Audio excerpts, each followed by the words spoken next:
हर हर महादेव, जय भोलेनाथ। नमस्कार, मैं साधना पांडे मार्गदर्शन पे आपका स्वागत करती हूँ। दोस्तों, इस बार की रक्षाबंधन पे ना बहुत बड़ा अद्भुत संयोग बन रहा है, धन योग बन रहा है, धन लक्ष्मी संयोग बन रहा है, क्योंकि आज जो है हयग्रीव जयंती भी है और आज शुक्र और चंद्रमा का मिलन है। ये योग अपने आप में अद्वितीय होता है, तो इस योग का आज लाभ जरूर उठाइएगा। और जैसा कि आपको पता है कि इस पूर्णिमा पर भी चंद्र ग्रहण की बात बताई जा रही है, तो चंद्र ग्रहण भारत में रहने वालों के लिए कहीं किसी प्रकार की दुविधा लेकर नहीं आ रहा है। हाँ, कहाँ कहाँ लग रहा है वो यहाँ मैं लगवा दूंगी। आइए पूर्णिमा की बात करते हैं। देखिए दोस्तों, ये पूर्णिमा, सावन की पूर्णिमा बहुत खास और बहुत ज़्यादा विशेष होती है। खास का मतलब देखिए, 12 पूर्णिमा पे हम उपाय करते हैं, पूजा पाठ करते हैं, पर इस पूर्णिमा पे जो है रक्षाबंधन का संयोग बन जाता है। ज़्यादातर बहनें तो घर से बाहर होती हैं अपने भाई को राखी बांधने के लिए, या घर पे उनके भाई आते हैं, और यदि नहीं आते हैं तो वो राखी बांधती हैं, भेजती हैं। या चलिए पूरी बातें A to Z आज की वीडियो में आपको बताने वाली हूँ। बाहर है तो क्या करना है, घर पे है तो क्या करना है, सारी बातें आज की वीडियो में विस्तृत तरीके से जानेंगे। सबसे पहले देखिए, पूर्णिमा तिथि के दिन आपको क्या करना है।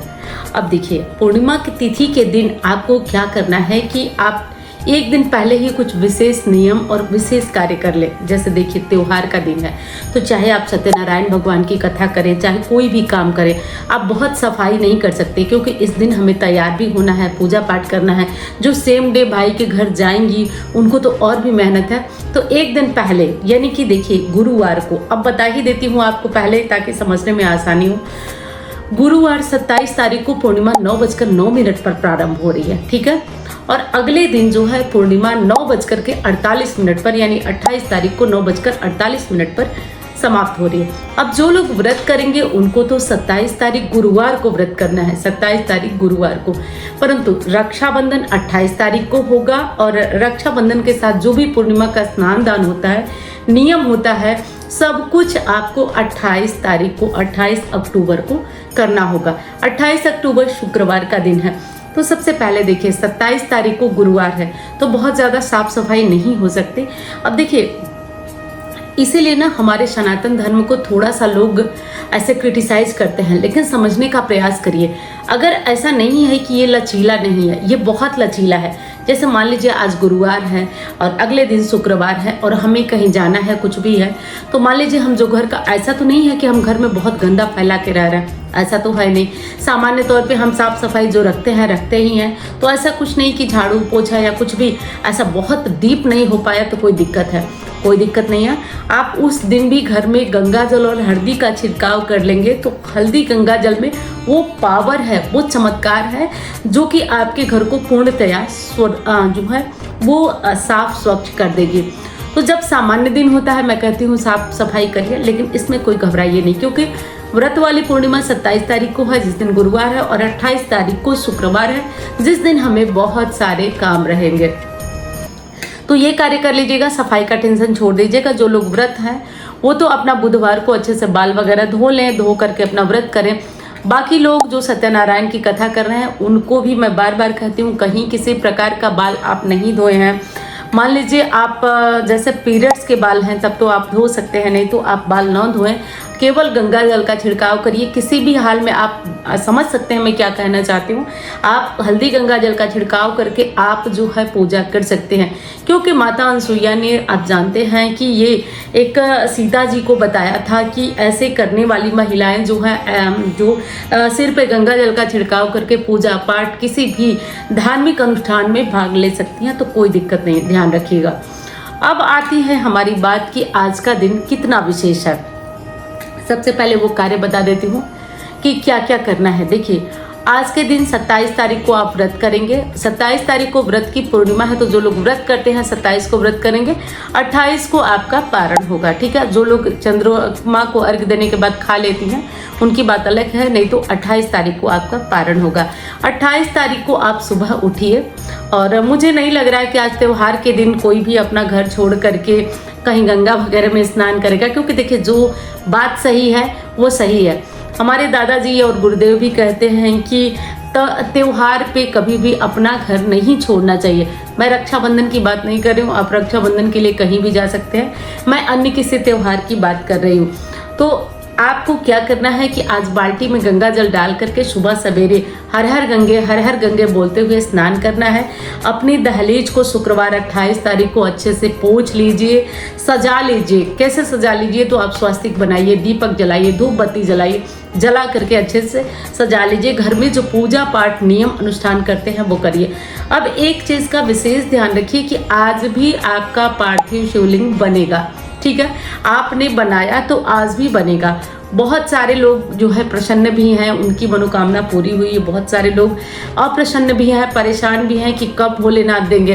तो देखिए, आपने पूरे सावन ईमानदारी से बनाया ना, तो विश्वास रखिए अपनी इस दीदी पे। दीदी कभी भी ऐसा कुछ बढ़ा चढ़ा करके नहीं बोलती, वही अनुभव बोलती है जो होता है। अब यदि मैं आप लोगों से बोलूं कि ये जो रुद्राभिषेक का आयोजन 21 तारीख शुक्रवार को हुआ था, उस बीच जो लोग भी आए थे, कुछ ऐसा महसूस हुआ कि मानना पड़ा कि सच में महादेव मौजूद हैं सावन में वाराणसी की धरती पे। जैसे कि हम लोगों ने देखा कि जब पूजा के बीच में भजन कीर्तन चल रहा था, अचानक से सबके हाथ वोट सब कांपने लगे और तब जो है वो एक अलग सी एनर्जी, सब अपने में रत मगन। तब मैंने जो है इस चीज़ को महसूस किया। इस चीज़ को महसूस करके वहीं पे आप लोगों को माइक लेकर के बताया। बीच में मैंने बोला कि अब आप लोग मांगिए जो मांगना है आपको, क्योंकि देखिए हमें वैसे तो निष्काम पूजा करना चाहिए, लेकिन कोई कष्ट है तो हम जाएं कहाँ। तो हाँ, ये चीज़ें होती हैं, बिल्कुल होती हैं। तो आप लोग घबराइए नहीं, पार्थिव शिवलिंग आज भी बनाइए, पूजन करिए और छोड़ दीजिए महादेव पे। वो निश्चित आपको देंगे जो आपकी इच्छा होगी, निश्चित मिलेगा। बस कर दीजिए। अंतिम दिन है सावन पूर्णिमा का। आज हर घर में खीर अवश्य बनना चाहिए। खीर और पूड़ी ज़रूर बनाएं। इन विशेष तिथियों पे, जैसे पूर्णिमा है, रक्षाबंधन है या कोई भी ऐसी विशेष तिथि है, तो खीर और पूड़ी ज़रूर बनाना चाहिए। देखिए, अब पहले की बात तो अलग है, अब कोई पूड़ी वगैरह खाना नहीं चाहता है, क्योंकि सबको कहीं ना कहीं शारीरिक रूप से कोई कष्ट है, तकलीफ है। ऐसा नहीं कि स्वाद में खराब लगता है, कष्ट है, तकलीफ है, लेकिन आप अगर चावल वगैरह खाते हैं तो वो खा लें, नहीं तो रोटी भी अलग से बना लें, जो भी ठीक लगता है कर ले, लेकिन घर में नियम जरूर कर ले। आज दान आप अवश्य निकालिए, 10 रुपये 20 रुपये कुछ भी दान आज ज़रूर करिए। दान आप मंदिर में कर सकते हैं, ज़रूरतमंद को कर सकते हैं, लेकिन आपको अवश्य करना है। अब देखिए, एक बहुत विशेष बात आपको बताती हूँ कि जब मधुकैटभ ने ग्रंथों को चुरा लिया और उन्हें समुद्र में डाल रहा था, तब भगवान विष्णु ने हयग्रीव अवतार लिया और हयग्रीव अवतार लेने का दिन आज का ही दिन था। तो यानी कि ये हयग्रीव जयंती है। और आज के दिन यदि आप माँ लक्ष्मी की आराधना करते हैं, क्योंकि शुक्र और चंद्रमा का संयोग बना हुआ है, तो यदि आप ये उपाय करते हैं तो आपको बहुत चमत्कारी लाभ मिलने वाला है। देखिए, करना क्या है कि जो बहनें, ज़्यादातर बहनें तो अपने मायके में होंगी और आप लोग कहेंगे दीदी मायके में कर सकते हैं, कर लीजिए, लेकिन विशेष ये अपने घर में करने वाला उपाय है। तो आप आज घी का दीपक जला करके दीपक को देखते हुए माँ लक्ष्मी का ध्यान करते हुए 11 बार संध्या काल में कनक धारा स्तोत्र पढ़िए, क्योंकि लोग समझते हैं ना कि ये साधारण सी बात है। ये साधारण नहीं है, अपने आप में बहुत खास, बहुत विशेष है। और माँ लक्ष्मी से हाथ जोड़कर प्रार्थना करिए। जिनके पास श्रीयंत्र है, पारद का या फिर किसी धातु का, आज व्यवस्था करके उनका अभिषेक करिए। अभिषेक में आप जानते हैं घी, चीनी, घी, चीनी, शहद वगैरह सब 5 चीज़ें लेकर के, दूध दही सब लेकर के बढ़िया से श्रीयंत्र का अभिषेक करिए। कमल का फूल मिले तो वो चढ़ाइए। इतना करिए, दरिद्रता कोसों दूर जाएगी आपके परिवार से। बस जो नियम बताते हैं वो छोटे छोटे ना, उनका पालन करिए। और हाथ जोड़कर प्रार्थना है, जो नए लोग जो देख रहे हैं ना और चाहते हैं, तो एक दिन में कुछ नहीं परिवर्तन होता, धीरे धीरे होता है। तो आप चैनल को सब्सक्राइब कर लीजिए, नहीं भी सब्सक्राइब करेंगे, वीडियोस को देखते रहिए। एक आध महीने में निश्चित तौर पे आपके घर में पॉजिटिविटी पहुंचना ही पहुंचना है। और वीडियो को लाइक आप सभी ने नहीं किया, बस मैं याद दिला रही हूँ। आप कहा मत करिए कि दीदी आप कहिए मत, हम लोग पहले ही कर देते हैं। मैं उनके लिए बोल रही हूँ कि जो लोग नहीं करते हैं। और एक चीज़ बताऊँ कि आप लोग के प्रेम से तो मैं तो मतलब बहुत ज़्यादा प्रसन्न रहती ही हूँ। जो पंडित जी लोग हमारे थे वो भी कहे कि मतलब क्या बात है कि आपके जो सब्सक्राइबर हैं, फॉलोअर हैं, वो बिल्कुल आपको देखते ही मंत्रमुग्ध बोल रहे थे कि मैं तो भूल ही गया कि मुझे पूछना क्या है, और बस आपको देखते ही रोने लग रहे थे। ऐसा प्रेम तो मैं कभी नहीं देखा। तो दोस्तों सच में, और ये महादेव से कह रही हूँ, एकदम ऐसा ही मेरे सब्सक्राइबर मतलब मुझ पे विश्वास नहीं, अंधविश्वास करते हैं। लेकिन विश्वास करिए, मैं कभी भी आप लोगों को गलत सलाह नहीं दूंगी, गलत रास्ते पे नहीं जाने दूंगी। और ये महादेव जानते हैं कि मैं कितनी ज़्यादा ईमानदारी और हर एक चीज़ को आपसे पारदर्शिता के साथ रखती हूँ। तो बस ये सारे कार्य करिए और चंद्र ग्रहण का कोई टेंशन न लीजिए, भारत में नहीं है, एक बार फिर बोली, यहाँ लगवा दूंगी। धर्म सिंधु और निर्णय सिंधु ग्रंथ में ना आज के दिन जनेऊ उपाकर्म का बहुत बड़ा महत्व है। यानी कि जो लोग जनेऊ धारी हैं, आज वो अपना जनेऊ बदल सकते हैं। आज के दिन पीपल में जाकर अपने पितरों का श्राद्ध, अब श्राद्ध देखिए बड़ा श्राद्ध तो होगा नहीं, तो आप क्या कर सकते हैं, पीपल के नीचे जाकर के भगवत गीता का 7वां अध्याय आपको करना है। विश्वास मानिए, बड़े तर्पण से भी बड़ा तर्पण है ये। आपके घर का कोई भी एक सदस्य जाकर के ये कार्य कर सकता है, आपको निश्चित तौर पे इसका लाभ होगा। विश्वास के साथ चलिए। ये कार्य आज के दिन कहा जाता है ना कि अगर पितर प्रसन्न है तो आपके जीवन से 50% समस्याएं यूं ही चली जाती है। तो आप ये कार्य जरूर करिए। सुबह 5:57 से 9:48 तक रक्षाबंधन का सबसे बढ़िया वाला शुभ मुहूर्त है। लेकिन ऐसा नहीं है कि भद्रा है, आप पूरे दिन राखी बांध सकते हैं, कोई दिक्कत नहीं है। अगर कहीं जाना है, आना है, रात में, दिन में, कभी भी बांध सकते हैं, तो ज़रूर बांधिए। जिन लोगों के घर कान्हा जी हैं, लड्डू गोपाल जी हैं, वो आज उन्हें राखी ज़रूर बांधेंगे। लेकिन हाँ, जो लोग महादेव पर विश्वास करते हैं, आज रक्षा सूत्र या राखी ले जा करके उन्हें देखिए। राखी क्या है, ऐसा नहीं कि राखी बांध देने से एक विश्वास होता है ना, जैसे पता है कि हमारा भाई कहीं भी है, किसी भी हाल में है, तो वो हमारी रक्षा ज़रूर करेगा, तो हमारे बारे में अच्छा ही सोचेगा। अब हर भाइयों की बात मैं यहाँ नहीं कर रही हूँ, बहुत सारे भाई ऐसे भी होते हैं या बहुत सारी बहनें भी ऐसी होती हैं जो ऐसा मतलब नहीं सोचती हैं। लेकिन चलिए, इस पचड़े में आज हम नहीं पड़ेंगे।